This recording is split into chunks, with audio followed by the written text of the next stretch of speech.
दिनमा कतिवटा टिकटक बनाउनुहुन्छ? दिनमा 10 वटा जति। ओ भाइ मारो मुझे मारो मारो। कहिले त रुँदै पनि बनाउनुहुन्छ तपाईँ टिकटक? मैले त्यो गर्दा त मान्छेहरू डराएर के भन्छ रचना नानीलाई? रोको होइन पानी लगाएको। रोको होइन पानी लगाएको।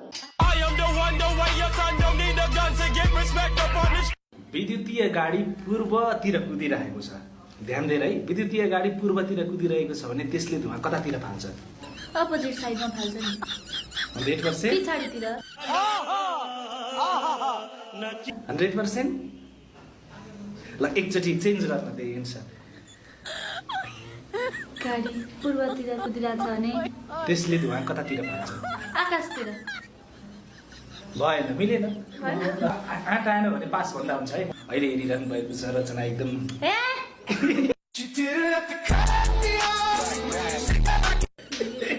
चुलाइरहेको अवस्था छ। पास। ल पास है। विद्युतबाट चल्ने गाडीले धुवा फाल्छ त? धुवा नै फाल्दैन। किन फाल्दैन? कसले भन्नु फाल्दैन? जेनेरेटर केबाट चल्छ? विद्युतबाट चल्दैन। विद्युतीय गाडी भनेको छ नि त गाडी। चलिहाल्छ नि। विद्युतीय गाडीले धुवा फाल्दैन। तर पनि चल्यो भने त धुवा त फाल्छ नि चल्यो त। भने त्यसमा इन्जिन हुँदैन नि त, पेट्रोल लगाएपछि त्यसले धुवा फाल्दैन के? फाल्छ। ये सब क्या देखना पड़ रहा है? हेर त फेरि जिद्दी गरेको।